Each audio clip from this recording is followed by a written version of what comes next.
요한일서를 통해서 우리는 이 세상을 향한 하나님의 계획을 보게 됩니다. 특히 우리 그리스도인들을 향한 하나님의 계획을 알게 됩니다. 이 요한 사도는 요한일서를 처음 시작하면서 아주 놀라운 말씀을 하십니다. 그것은 우리가 예수를 믿는다는 것은 예수님과 사귐을 갖는다는 것입니다. 여러분, 그저 예수를 믿는다라고 말하고 그렇게 예수를 믿는다고 말하는 것은 예수님과 사귐을 갖는다는 것을 하고 굉장한 차이가 있어요. 그냥 예수님을 믿는다와 예수님을 사귄다는 거와는 굉장한 차이가 있어요. 여러분 자신이 예수님과 얼마나 아주 친밀히 사귀고 있는지를 한번 돌아보실 필요가 있습니다. 한 번은 조지 밀러 목사님에게 어느 단체에서 무엇을 도와드릴까요? 이렇게 찾아왔어요. 그 아들을 수천 명 먹이는 조지 밀러 목사님의 사역을 귀하게 여기고 뭔가를 돕고 싶은 마음으로 왔는데 조지 밀러 목사님이 아주 쌀쌀하게 그들을 대해요. 하나님에게 물어보시면 되잖아요. 저에게 물어볼 필요가 뭐 있어요? 뭘 도와줄지 하나님께 물어보시고 하나님이 말씀하신 대로 하세요. 조지 밀러 목사님이 이렇게 대답을 한 까닭은 조지 밀러 목사님 하나님께 약속한 것이 있어요. 조지 밀러 목사님이 하나님께 결단한 게 있었어요. 그것은 그 아들을 먹이고 살릴 때 누구의 도움도 부탁하지 않겠다. 오직 하나님께만 기도하고 하나님이 응답해 주셔서 이 아이를 다 먹어 살리게 해주실 줄 믿는다고 결단한 거거든요. 왜 조지 밀러 목사님이 이렇게 좀 지나칠 정도의 결단을 했는가 하면 그때 당시에 하나님을 믿는다는 사람들이 진짜 하나님의 기도의 응답을 안 믿었어요. 하나님이 진짜 살아계셔서 우리를 도우신다는 것을 안 믿었어요. 그래서 주일도 제대로 지키지 못했고 그래서 조지 밀러 목사님이 설교만 해서는 안 되겠구나 해서 결심을 하세요. 내가 구화를 한번 기도만 하면서 구화를 먹여 살려보리라 그랬거든요. 그랬는데 와서 무엇을 도와줄까 하니 어떻게 무엇을 도와달라고 할 수 없잖아요. 기도해 보십시오. 하나님이 응답하실 것입니다. 자, 그 단체에서 하나님께 기도해서 조지 밀러 목사님에게 필요한 걸 딱 응답 받았을까요? 저는 조지 밀러 목사님의 책에서 거기까지는 읽어보지 못했습니다. 하여튼 그렇게 말씀하셨다는 것만 읽었어요. 여러분, 정말 우리가 우리의 삶 속에서 하나님께 묻고 하나님은 대답해 주시고 하나님 어떻게 할까요? 그러면 주님이 친절하게 응답하시고 이렇게 하나님을 믿고 살 수 있을까요? 많은 그리스도인들이 그 점에 대해서 영 자신이 없어 합니다. 그저 교회만 다니는 게 예수 믿는 거라고 생각하지 예수님과 친밀한 사귐에 대해서는 영 자신이 없어요. 요한 사도가 오늘 요한 일서를 시작하면서 당신이 예수님의 제자로서 예수님을 만났고 예수님으로부터 직접 말씀을 들었고 예수님을 보았고 예수님을 직접 만져보았다고 그렇게 말하면서 말씀을 시작하십니다. 1절의 말씀을 보면 태초에 있는 생명의 말씀이에요. 가인은 생명의 말씀은 바로 예수 그리스도이십니다. 우리가 들은 바요 본 거요 주목하고 우리 손으로 만진 바라. 정말 요한 사도는요 예수님하고 굉장히 친밀하게 되었던 유별난 제자였어요. 사람의 성격이 조금씩 다 다르잖아요. 그런데 사람에게 굉장히 친밀하게 하는 사람이 있잖아요. 요한 사도가 그렇습니다. 여러분 보셨던 최후의 만찬의 그림을 보시면 예수님께 이렇게 기대고 있는 분이 있죠. 그분이 바로 사도 요한입니다. 제자입니다. 요한 사도의 성격이 좀 그래요. 그러니까 요한 사도는 예수님과 하고 다닐 때 자꾸 예수님의 손을 만지고 이랬던 것 같아요. 자꾸 주님의 손을 만졌던 사람인 것 같아요. 요한 사도는 그런 성격이었던 것 같아요. 그러니까 자기가 만졌다는 표현을 오늘 본문에 말씀하잖아요. 요한 사도가 예수님을 직접 만났고 말씀을 들었고 직접 보았고 또 직접 만져보았다는 말을 요한 사도가 하는 것은 자기가 그런 특별한 주님과의 관계에 있었다는 것을 말하려고 하는 게 아닙니다. 우리들도 이 요한 일서를 읽는 모든 그리스도인들도 다 자기처럼 예수님과 그렇게 친밀히 주님과 사귈 수 있다라고 말하려고 쓴 것이에요. 본문 3절에 보면 우리가 보고 들은 바를 너에게 전함은 너희로 우리와 사귐이 있게 하려 함이니 우리의 사귐은 아버지와 그 아들 예수 그리스도에 함께 함이니라. 요한 사도가 우리와 함께 사귀자고 말하는 것은 그저 친하게 지내자 이런 뜻이 아니고 내가 누리고 있는 이 엄청난 축복, 예수님과의 친밀한 교제, 이것을 여러분도 같이 나누고 싶다는 말씀이에요. 오늘 이 시간 우리들에게 요한 사도가 아주 간곡하게 권하고 있는 것입니다. 여러분들은 정말 주님과 그렇게 친밀하게 사귀고 있나요? 여러분 자신이 예수님을 믿는 것을 한번 점검해 보시기 바랍니다. 흔히 예수 믿는 사람은 어떤 사람인가 그러면 오늘 여러분들처럼 주일에 교회에 나와서 예배 드리는 사람, 예수 믿는 사람, 적어도 예수 믿으면 속죄함을 받았다, 하나님의 자녀가 된다, 예수님 나를 위해서 십자가에 죽으셨다, 이 정도쯤은 알고 믿는 사람, 성경은 좀 읽어본 사람, 그저 세례를 받은 사람, 그러면 예수 믿는 사람이라고 말하죠. 그런데 성경을 보시면 그렇지 않아요. 예수 믿는 사람이라고 아직 말하기 어려워요. 어떤 사람이 예수 믿는 사람이죠? 예수님과 사귐이 있는 사람, 예수님과 친밀히 사귀고 있는 사람이 예수 믿는 사람입니다. 이따금 예수 믿는다는 사람 중에 별별 사람도 많아요. 가만히 들어보면 성경은 안 믿어요. 성경 안 믿으면서도 자기는 예수를 믿는 사람이라고 그런 분도 계세요. 가장 기본적인 십자가의 교리도 안 믿는 사람도 있어요. 그런데도 자기는 기독교인이래요. 주로 이런 문제가 신학적인 논쟁거리지만 그렇기 때문에 정통 보수 신앙을 가지는 것, 성경의 진리를 믿어요. 제가 말씀드렸죠. 저는 배탈주의라고, 독선주의라고 말해도 상관없어요. 저는 예수님 밖에는 구원이 없다라고 생각하는 사람입니다. 그것을 여러분에게 전하는 것이고요. 그러나 워낙 신학적인 배경들이 얼마나 많이 변질됩니까? 포용주의, 배타주의를 해가지고 종교들을 많이 받아들이고 흡수하잖아요. 우리 말고도, 기독교 말고도 구원이 있다라는 기독교의 신학자들이 얼마나 많이 생겨났습니까? 그렇지만 저는 배타주의입니다. 오직 주님만이 우리를 구원할 수 있는 유일한 길입니다. 기본적인 십자가의 복음을 믿어요. 우리가 예수를 믿을 때 아주 정통신앙을 가지는 것, 보수신앙을 가지는 것 정말 중요해요. 그렇게 생각합니다. 저는 주로 정통신앙, 보수신앙은 성경의 진리를 다 믿고 그리고 교회에서 가르치는 교리를 다 믿는 사람들을 말합니다. 그런데 정통 보수 신앙을 가지면 나는 예수님을 진짜 믿는 사람인가?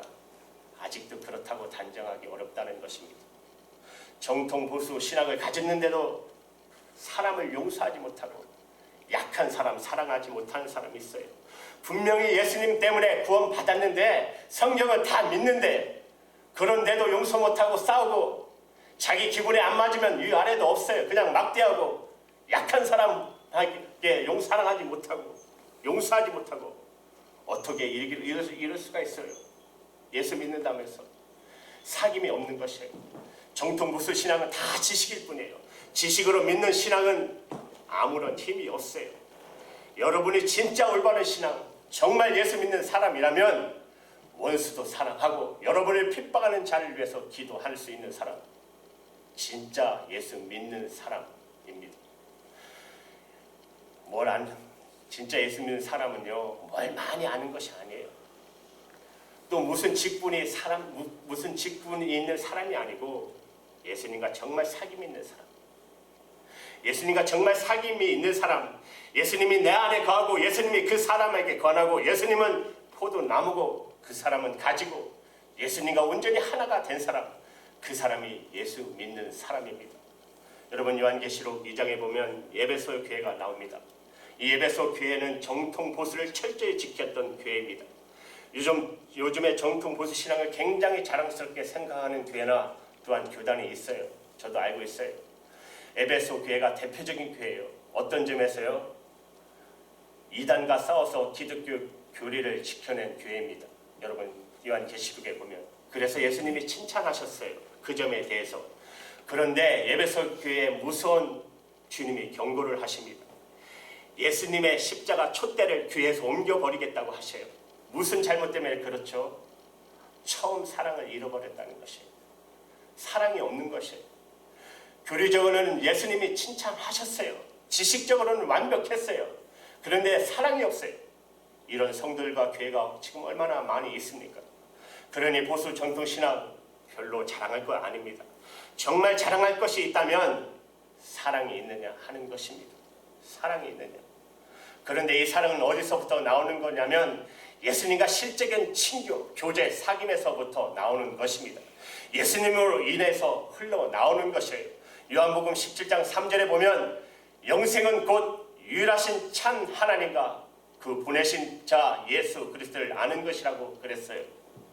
여러분, 영생은 우리가 죽고 난 다음에 천국 가서 영원히 사는 거 아닙니다. 문자적으로 해석하면 그런 뜻이지만 성경이 말하는 영생은 예수님을 아는 것이에요. 여기서 안다는 것은 지식이 아니에요. 예수님과의 사귐입니다. 예수님과의 친밀한 교제, 관계. 여러분 마음에 예수님이 와 계시고 예수님과 여러분의 친밀한 교제가 일어나는 사람은 이미 영생을 가진 사람입니다. 그렇게 살다가 천국에 가는 것이에요. 여러분이 만약 예수님과 정말 사귐이 없다면 여러분은 영원한 천국에서의 삶도 없어요. 그래서 예수님께서 영생은 예수 그리스도를 아는 거라고 말씀하셨어요. 우리가 가족관계, 교육관계를 맺을 때도 그 기본은 예수님과의 사귐에부터 시작되는 것입니다. 그래서 3절의 하반절에 우리의 사귐은 아버지와 그 아들 예수 그리스도와 함께하는 사귐이라고 그렇게 말씀하셨어요. 여러분, 부부관계, 부모와 자녀, 형제간의 관계 전부 다 예수님과 함께하는 사귐이에요. 그러니 혹시 가족간에 싸우시면 우리 시집에 가려보자, 누가 잘했나 따져보자, 이러면 큰일 납니다. 예수님과 함께하는 관계이기 때문에 먼저 예수님 앞에 나아가셔야 돼요. 그래서 예수님과의 관계를 점검해야 돼요. 왜 가족간에, 부부간에 싸울 수밖에 없었나? 예수님과의 관계가 문제가 생겼기 때문에 그래요. 그래서 예수님과의 관계가 회복되고 나면 그래서 해결 안 될 싸움이 없는 것입니다. 부모 관계, 형제들의 관계도 똑같아요. 우리의 가족 관계는 다, 예수 믿는 성도의 가족 관계는 다 예수님과 함께하는 관계입니다. 그러므로 집에서 남편을 볼 때, 아내를 볼 때, 자녀를 볼 때, 부모를 볼 때, 형제를 볼 때 예수님이 함께 보여야 돼요. 예수님이 함께 보이는 관계면 이거 정말 천국 같은 관계입니다. 우리 그리스도인들에게서 세상을 변화시키는 사명이 주어졌어요. 그러나 이 요한 1서에 보면 우리가 세상을 변화시키라, 세상을 변혁시키라 하는 말씀 안 나와요. 왜? 세상은 우리가 변화시키는 대상이 아닙니다.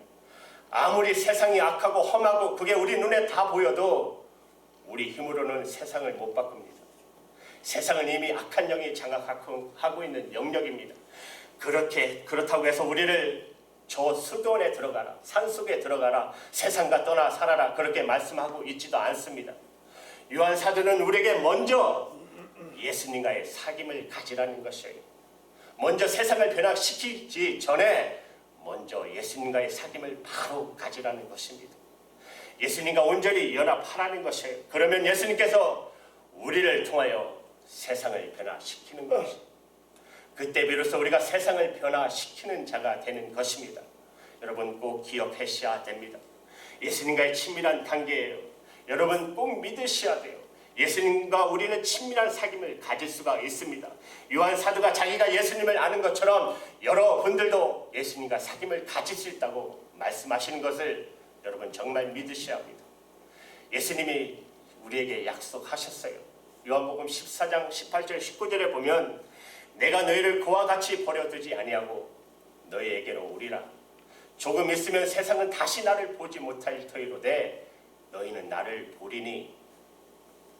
우리는 예수님이 눈에 보이거나 손에 잡히지 않으시지만 예수님이 정말 우리와 늘 함께 계신 것을 믿어야 합니다. 아프리카로 가셔서 선교하셨던 C.T. 스토트 선교사님, 그분이 아프리카에 가셔서 처음에 아주 자그마한 선교관을 거기다 짓고 사역을 하셨어요. 그런데 어느 날 그 선교관에 뱀이 들어온 사건이 생겼습니다. 사모님에게 보낸 편지에 이렇게 쓰셨어요. 하나님의 보호의 손길이 우리를 덮고 계시는군요. 오늘 아침 식사를 하자마자 아이들이 들어와 하는 말이 침대에 뱀이 있어요 하더군. 담요를 들춰보니 가느다란 초록색 뱀이 있었소. 물리면 죽는다고 원주민이 일러주었던 바로 그놈이더군. 간밤에 그놈과 함께 잔 거예요. 그러니까 하나님께서 보내주신 사자는 아마 한숨도 못 잤을 것이요. 이게 스터디 선교사님의 믿음이었어요. 나는 뱀이 이불 속에 들어와 있는지도 모르고 그냥 정신없이 피곤해서 잤습니다. 그러나 하나님께서는 그 뱀이 나를 물지 못하도록 밤새도록 나를 지켜주셨다. 여러분, 이 사실을 실제라고 우리는 믿어야 합니다.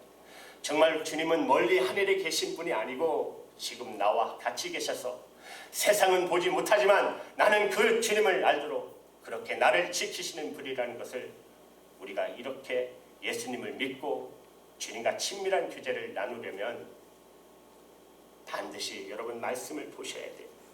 요한 사도가 이 말씀을 하시면서 이렇게 쓰셨어요. 1장 1절에 쉬운 성경의 번역에 보면 이 글은 생명의 말씀에 관한 것입니다. 이렇게 하셨어요. 이 생명의 말씀은 예수 그리스도를 말하는 거예요. 그런데 예수 그리스도에 대한 말씀이다 하면 될 걸 생명의 말씀이라고 했을까요? 우리가 이제 예수님을 아는 것이 다 말씀을 통해서 알게 되기 때문에 그렇습니다. 그래서 요한 사도는 말씀과 예수 그리스도를 같이 썼어요. 누가복음 24장 32절에 보면 엠마오로 가는 두 제자가 예수님을 만났을 때 그들이 이렇게 고백합니다. 저희가 서로 말하되 길에서 우리에게 말씀하시고 우리에게 성경을 풀어주실 때에 우리 속에서 마음이 뜨겁지 아니하더냐. 예수님이 엠마오로 가는 두 제자를 부활하신 다음에 만나셨는데 못 알아봐요. 예수님의 제자들이. 아마 예수님이 부활하신 다음에 예수님의 모습이 좀 변화된 모습으로 나타나셨기 때문에 그랬을 것입니다. 그럴 때 예수님께서 제자들에게 나 한번 똑바로 쳐다봐. 나 누군지 모르겠어.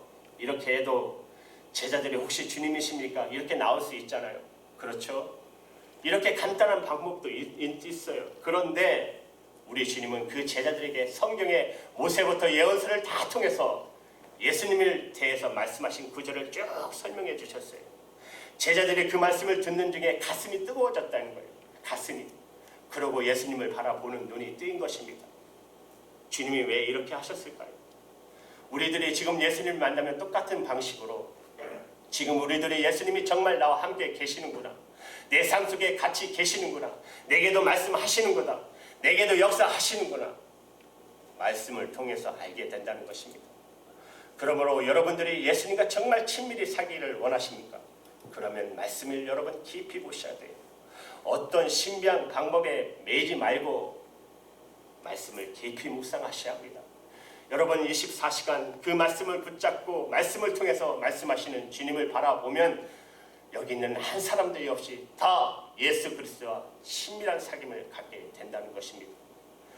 죄송하게 들어주세요. 저에게는 이 세상에 단 하나밖에 없는 성경책이 있습니다.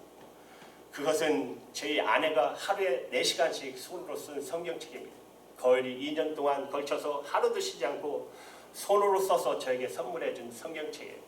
가지고 다니며 자랑하고 싶은데 너무 부피가 많아서 못 가고 다녀요. 그 성경을 쓰면서 저에게 많은 간증을 했어요. 하나님의 사귐의 기쁨이 자기가 이렇게 기쁜지 몰랐다고 성경을 쓰면서 그 말을 간증한 소리를 들었습니다. 웨슬리 목사님이 1738년 5월 24일 올드스케에서 노마서 말씀을 듣다가 성령의 충만함을 받았어요. 조지 밀러 목사님도 그가 회심하기 전에 깡패였어요. 불행하였었어요. 그런데 어느 날 친구 집에 하루를 묵어야 하는데 그 친구 집이 아주 경건한 집이에요. 매일 저녁 예배를 드립니다. 그러니 그 집에 묵다 보니 할 수 없이 가정 예배를 드릴 때 같이 앉은 거죠. 예배를 드리고 찬송을 부리고 말씀을 읽는데 조지 밀러의 마음에 너무나 놀라운 평안이 임했어요. 자기가 지금까지 한 번도 경험하지 못했던 설명할 수 없는 어떤 평강과 마음의 은혜가 느껴지는 것이에요. 그리고 하나님은 살아계시는구나. 예수님이 정말 나를 사랑하는구나. 그가 회심하게 됩니다. 주님께 돌아오는 계기가 된 것입니다. 다 그렇습니다. 우리 모두가 다 예수님을 만나게 되고 주님께 돌아오게 되는 일은 다 이렇게 되는 것입니다. 말씀이 그렇게 해주는 것입니다. 만약에 여러분이 말씀을 떠나서 예수님을 만나기를 원한다면 반드시 잘못되게 되어 있습니다. 어느 신학생이 페이스북에 글을 올렸는데 신학교에서 교수님이 신학생들에게 그렇게 이야기를 하더래요. 여러분들이 신학교 다닐 때 성경 구절 300구절만 외우고 나가라. 300구절만.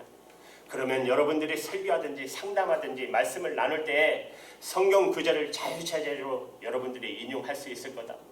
성경책을 안 보고도 그러면 교인들이 여러분들을 반드시 존경하게 될 거다.